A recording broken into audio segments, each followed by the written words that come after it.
Lucas 13, a partir do versículo 1, diz assim: Naquela mesma ocasião, algumas pessoas chegaram e começaram a comentar com Jesus como Pilatos havia mandado matar vários galileus, no momento em que ele oferecia sacrifícios a Deus. Então Jesus disse: Vocês pensam que se aqueles galileus foram mortos desse jeito, isso quer dizer que eles pecaram mais do que os outros galileus? De modo nenhum. Eu afirmo a vocês que se não se arrependerem de seus pecados, todos vocês vão morrer como eles morreram. E lembrem daqueles 18 do bairro de Siloé, que foram mortos quando a torre caiu em cima deles. Vocês pensam que eles eram piores do que os outros que moravam em Jerusalém? De modo nenhum.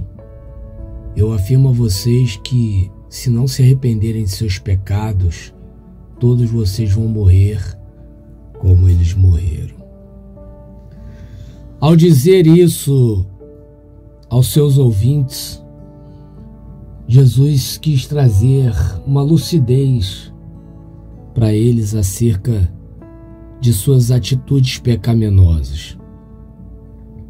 Eles julgavam que esses galileus, por terem sido mortos, tinham cometido os pecados grandiosos. E por conta disso, eles mesmos achavam que não eram pecadores, ao ponto de serem mortos também por seus pecados. E Jesus ele vem dizer que não. Nós temos o costume de achar que existe pecadinho e pecadão para Deus.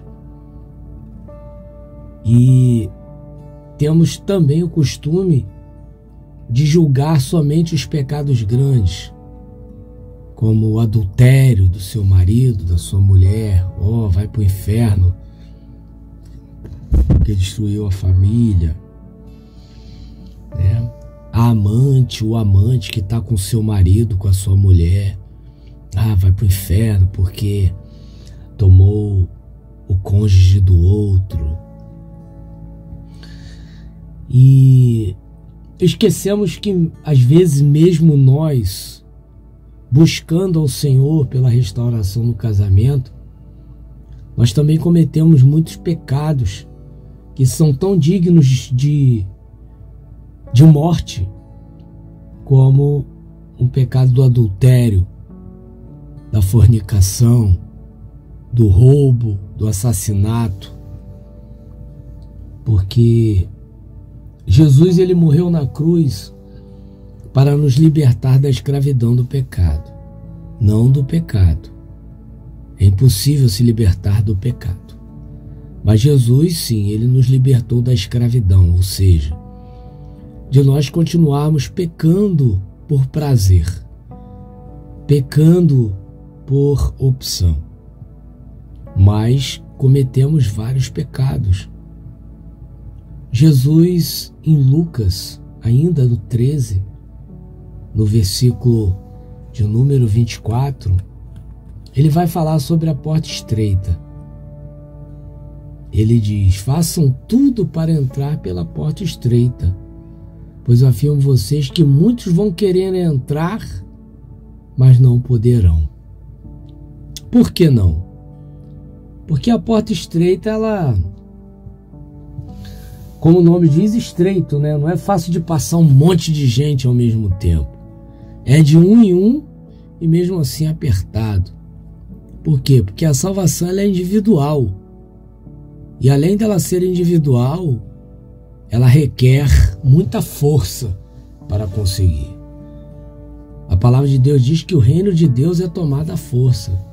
E que força é essa? A força da renúncia. Se você não renuncia, você não vai conseguir passar pela porta estreita.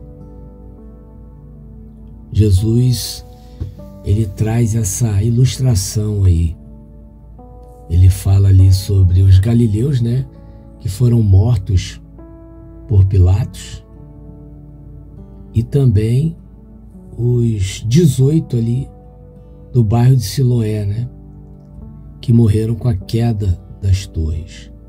Porque a gente acha que só é punido quem tem um pecado aparente, né, como eu já disse, o adúltero, o assassino. Não. Jesus, ele deixa bem claro, que tanto os galileus como os 18 que morreram na queda da torre ali no bairro de Siloé, ele deixa bem claro que os pecados deles não eram piores do que os dos que moravam em Jerusalém, ou seja, que aparentemente tinha uma vida de santidade. Ele fala isso no versículo 4. Fala assim: lembre daqueles 18 do bairro de Siloé que foram mortos quando a torre caiu em cima deles. Vocês pensam que eles eram piores do que os outros que moravam em Jerusalém? De modo nenhum. Eu afirmo a vocês que se não se arrependerem dos seus pecados, todos vocês vão morrer como eles morreram. A palavra de Deus diz que o que faz separação entre nós e Deus é o nosso pecado. Então nós precisamos nos arrepender do nosso pecado todos os dias. Guardar mágoa é pecado. Não ter uma vida de oração é pecado. Não ler a palavra regularmente é pecado. E tudo isso te leva à morte. Essa morte que Jesus diz que você vai ter se você não se arrepender de não estar praticando essas coisas. Que possamos ter uma ideia mais ampla do pecado que leva à morte. Ou seja, todo tipo de pecado leva à morte se não houver arrependimento. Então não deixe as circunstâncias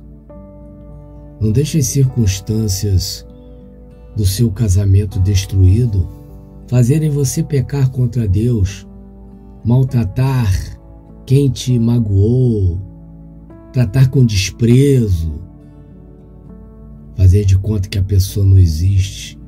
Eu já ouvi crentes falando: eu perdoei, mas a última coisa que eu quero ver na minha frente é o meu marido, é a minha mulher. Que tipo de perdão é esse? Esse é o perdão da porta larga, porque o perdão da porta estreita é o perdão de compaixão, de empatia com o erro do outro, sabendo que também pode errar a qualquer momento. Então tome muito cuidado por você estar focado demais na restauração do teu casamento e por causa disso você achar que uns estão pecando mais do que os outros, que a amante está pecando mais do que o seu marido que está com ela, que ele peca mais do que você só porque você não o traiu e está buscando casamento.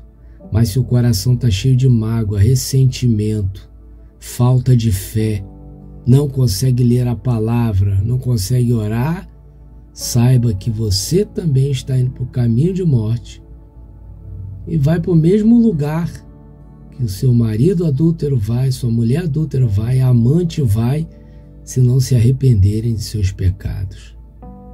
É desse jeito. A porta, ela é estreita. Ela não é uma porta que qualquer um vai passar.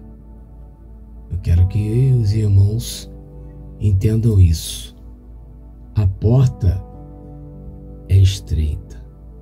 A Bíblia diz que estreito é o caminho e a porta que leva à salvação, e poucos passarão por ela. Imagina você chegar lá naquele dia e falar: Senhor, mas eu não fiz isso, eu não fiz aquilo. Como diz no versículo 26 não, no 25 ainda do 13, né? que fala assim: o dono da casa vai se levantar e fechar a porta. Ou seja, quem é o dono da casa? O Senhor, né? Então vocês ficarão do lado de fora batendo na porta e dizendo: Senhor, nos deixe entrar. Ele responderá: não sei de onde vocês vêm. De onde são vocês?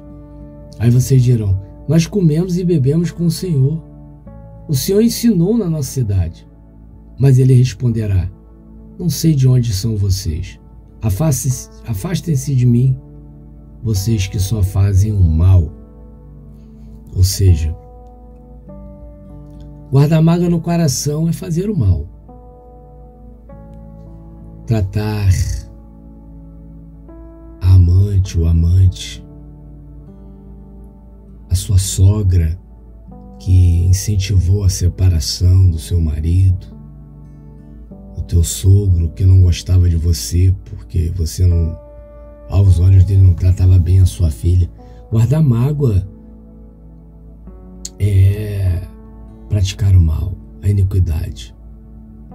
E esses, quando chegarem diante do Senhor, vão dizer assim: afastem-se de mim, vocês que só fazem o mal. Então pense nisso, é para o seu próprio bem. Comece hoje a entender que pecado para Deus é desobediência à palavra. Pecado para Deus é fazer aquilo que Deus não quer que você faça. Pecado não é só roubar, matar, trair, adulterar, repudiar. Não. Há uma lista ampla, mas eu não vou citar para você aqui, porque isso é obrigação sua em buscar o Espírito Santo para que Ele lhe mostre onde estão os seus pecados. Eu sou Leandro Barros e esse foi mais um áudio do dia. Que Deus possa abençoar o seu dia. E por favor, deixe o seu like. Eu não sei por que os irmãos esquecem de deixar o like. Agora mesmo, aproveita e aperta antes da mensagem acabar.